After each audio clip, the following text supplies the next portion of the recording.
नमस्कार आदाब, मैं हूँ फिशरीज एक्सपर्ट रिनी। हमारे चैनल RSM एक्वा में आपका स्वागत है। इस चैनल पे मिलेगी आपको फिश फार्मिंग से रिलेटेड सारी इन्फॉर्मेशन। तो अगर अभी तक आपने चैनल को सब्सक्राइब नहीं किया है तो चैनल को सब्सक्राइब करें और हमारे RSM फैमिली का हिस्सा बने।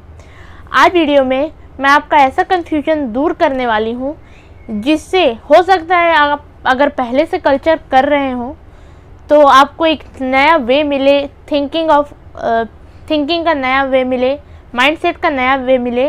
और अगर आप इस फर्म में, इस बिज़नेस में न्यू हैं, फ़िश फार्मिंग में न्यू हैं, फ़िश फार्मिंग स्टार्ट करना चाहते हैं तो ये बहुत ही इम्पॉर्टेंट और बहुत ही अच्छी वीडियो साबित हो सकती है आपके लिए।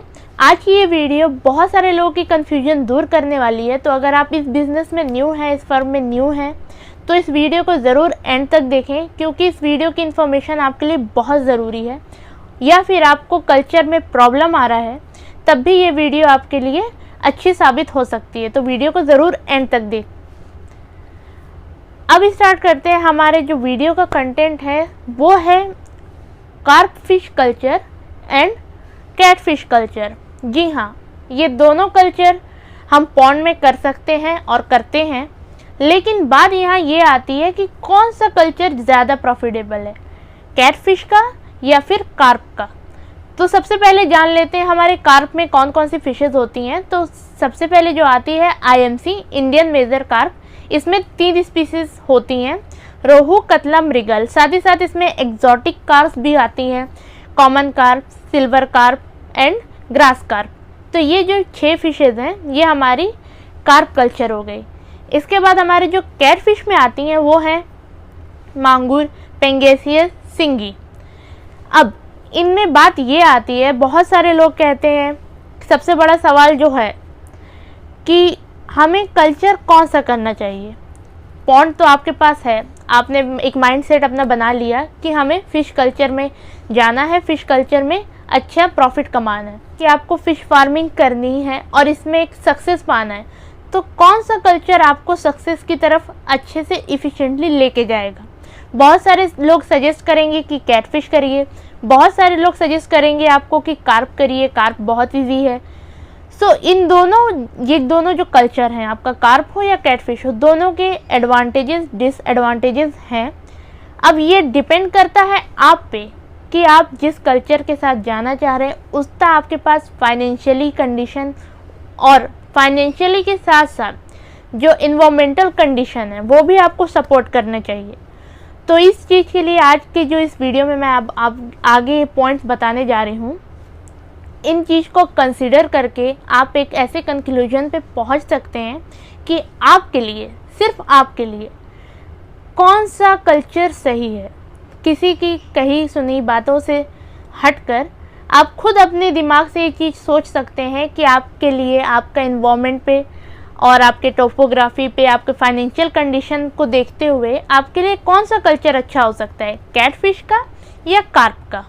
तो स्टार्ट करते हैं पहले पॉइंट से, जो कि है फीडिंग नेचर, कि हमारी जो फ़िश है वो कैसा है, उसका फीडिंग का नेचर कैसा है। तो IMC जो हमारी है वो शाकाहारी भी होती है, कुछ मांसाहारी भी होती हैं और कुछ ऐसी होती हैं जो कि घास वगैरह जो हमारे छोटे छोटे पौधे होते हैं तालाब में उसकी फीडिंग लेती है। तो ये जो हमारे IMC है वो डिफरेंट फीडिंग लेती है।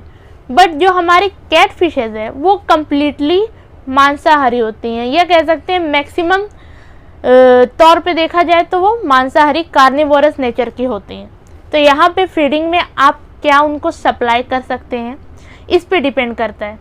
अगर आप नॉन वेज कहीं से सप्लाई नहीं कर सकते, हो सकता है आपका ऐसी जगह पे पॉन्ड है या आप ऐसी जगह पे कल्चर करना चाह रहे हैं जहाँ पे नॉनवेज सप्लाई नहीं हो पा रहा है, तो वहाँ पे आपको अपनी फ़िश को कैटफिश के साथ सप्लीमेंट्री फीड देना होगा। सप्लीमेंट्री फीड में आपको यहाँ पे एक पॉइंट आएगा जो मैं आगे वीडियो में बताऊँगी। अभी हम सेकेंड पॉइंट पे चलते हैं जो है एरिया ऑफ पॉन्ड। अब एरिया ऑफ पॉन्ड बहुत मैटर करता है कि आपको कौन सी स्पीस के साथ कल्चर करना चाहिए। जी हाँ, IMC जो है हमारी इंडियन मेजर कार्प, ये छोटी जगहों पे करना मुश्किल है। छोटी जगह पे अगर आप IMC करेंगे तो आपके फ़िश की जो ग्रोथ है वो नहीं आएगी, फ़िश है वेट गेन नहीं करेगी। फिर आपको प्रॉब्लम यही आएगी, आप फीडिंग उसे कितना भी करा लीजिए, सप्लीमेंट्री फीड कितना भी दे दीजिए, वेट गेन नहीं होगा। 6 महीने का कल्चर कीजिए, आप साल भर का कल्चर कीजिए। तो यहाँ पे ये गलती लोग कर बैठते हैं कि छोटी जगहों पे आईएमसी करने की कोशिश करते हैं, तो वहाँ पे आपका वेट गेन और ग्रोथ जो है फ़िश की नहीं होने वाली। तो आईएमसी के लिए, हमारे रोहू कतला मृगल के लिए आपको कम से कम 10,000 स्क्वायर फीट का पॉन्ड या एरिया कह सकते हैं, 10,000 स्क्वायर फीट के एरिया का तालाब चाहिए। ये कम से कम है। बड़ा से बड़ा आप कितना भी रख सकते हैं, जितना कि आप मेंटेन कर सकें। मेंटेनेंस बहुत ज़रूरी है। सो बड़े तालाब, अगर आपके पास बड़ा तालाब है या आप बड़ा तालाब का प्रोजेक्ट सोच रहे हैं, सोच के रखे हैं, तो फिर आप आईएमसी के साथ कल्चर कर सकते हैं। बट अगर आपके पास छोटी जगह है, आपके पास छोटा तालाब है, आप ज़्यादा बड़ा तालाब अफोर्ड नहीं कर सकते, तो इसके लिए आप कैटफिश के साथ कल्चर कर सकते हैं। कैटफिश इजीली आपको छोटी जगह में अच्छा प्रोडक्शन दे सकती है। इसमें आपको ज़्यादा वाटर क्वालिटी मेंटेन भी नहीं करना पड़ेगा।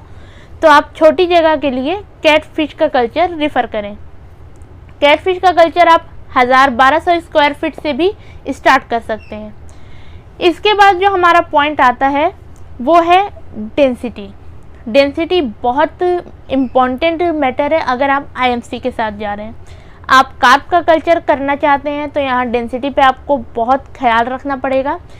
हाई डेंसिटी में भी होती हैं आईएमसी एंड लो डेंसिटी में भी होती हैं। बट अगर आप ज़्यादा स्टॉकिंग कर रहे हैं, ओवर स्टॉकिंग कर रहे हैं, हाई डेंसिटी कर रहे हैं, तो यहाँ पे आपको जो मेंटेनेंस है उस पर बहुत ज़्यादा ध्यान देना होगा। जो आपके फ़िश का मैनेजमेंट है उस पर ध्यान देना होगा। अगर आपने मैनेजमेंट सही से नहीं किया तो आपका कल्चर फेल हो सकता है, आपको लॉस हो सकता है और आपका जो कल्चर है वो सक्सेसफुली नहीं होगा। सो आईएमसी के साथ अगर आप हाई डेंसिटी कर रहे हैं तो आपको कितनी फ़िश स्टॉकिंग करनी चाहिए, आपका एरिया कितना होना चाहिए, मिनिमम फिंगरलिंग आपको कितनी डालनी चाहिए, लो, मीडियम और हाई इन तीनों इंटेंसिटी में, और इससे आप कितना क्वांटिटी या कह सकते हैं कितना आप माल निकाल सकते हैं लास्ट में। तो इन सब पे डिटेल वीडियो बनाई है मैंने। उस वीडियो की लिंक आपको डिस्क्रिप्शन बॉक्स में मिल जाएगी, तो आप वहाँ से देख सकते हैं। अगर आप आईएमसी का कल्चर करना चाहते हैं, आपके पास बड़ा एरिया है और आप मेंटेनेंस कर सकते हैं, मैनेजमेंट कर सकते हैं, तो ज़रूर उस वीडियो को देखें, क्योंकि उसमें सारी चीज़ें स्टॉकिंग डेंसिटी से रिलेटेड सब चीज़ पूरे डिटेल में बताई गई है। आगे बढ़ते हैं। डेंसिटी में यहाँ पे कैटफिश का प्लस पॉइंट ये जाता है कि आप छोटी जगह में हाई डेंसिटी कर सकते हैं बिना किसी परेशानी के। इन्हें ज़्यादा वाटर क्वालिटी मैनेजमेंट की ज़रूरत नहीं पड़ती है, क्योंकि इनका नेचर ही वैसा है। हमारी जो आईएमसी है इनको साफ़ पानी की ज़रूरत है। अगर आप इन्हें कम पानी में या गंदे पानी में, आपका पानी का क्वालिटी अच्छा नहीं है, आपका पानी गंदा हो रहा है, तो वहाँ पे आपकी आईएमसी सर्वाइव नहीं करेंगी। बट मांगुर में या किसी भी कैटफिश में, स्पेशली मांगुर में, अगर आपका वाटर क्वालिटी ख़राब भी हो रहा है, आप मैनेजमेंट नहीं कर रहे हैं, तो वहाँ पे भी ये फ़िश सर्वाइव कर जाती है। तो यहाँ पे इसका यही प्लस पॉइंट है कि आप कम जगह में हाई डेंसिटी भी ले सकते हैं और आपको वाटर की क्वालिटी के मैनेजमेंट की ज़्यादा टेंशन लेनी नहीं पड़ेगी। आगे बढ़ते हैं इसी के साथ। फाइनेंशियली किस फ़िश के साथ जाएं? फाइनेंशियली अगर हम बात करें तो यहाँ पे आईएमसी जो है हमें लो लेबर कॉस्ट देती है। हमें ज़्यादा उसमें आईएमसी के कल्चर में लेबर की ज़रूरत नहीं पड़ती है। साथ ही साथ अगर आप लो डेंसिटी कर रहे हैं तो वहाँ पे आपको मैनेजमेंट की भी ज़रूरत नहीं पड़ेगी, इवन आपको फीडिंग भी नहीं करानी पड़ेगी। तो फाइनेंशियली टॉपिक या पॉइंट वाइज देखा जाए तो आईएमसी आप कम से कम लागत में भी शुरू कर सकते हैं। लेकिन अगर कैटफिश के साथ हम जाएं तो इनके लिए आपको सप्लीमेंट्री फीड या फिर बूचर खानों से जो हम मांस ला के उनको जो वेस्ट, चिकन वेस्ट खिलाते हैं, तो इन सब का आपको फाइनेंशियली पहले से ही इंतज़ाम करना पड़ेगा कि आप थ्रू आउट कितना इनको फीडिंग देंगे, उसका आपके पास उसके लिए मनी होना चाहिए। नहीं तो इनकी फ़िश की जो हमारी कैटफिश है इनकी ग्रोथ नहीं आएगी, और जब ग्रोथ नहीं आएगी तो फिर प्रॉफिट भी नहीं होगा।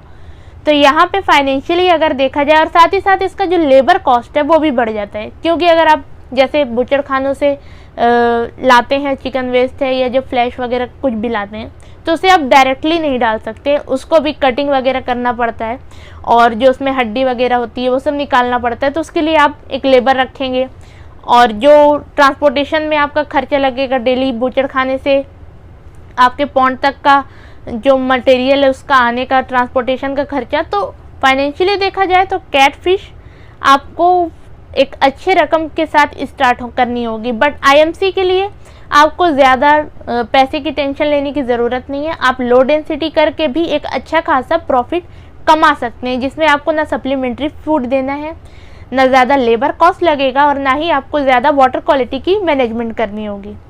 इसके बाद जो हमारा पॉइंट आता है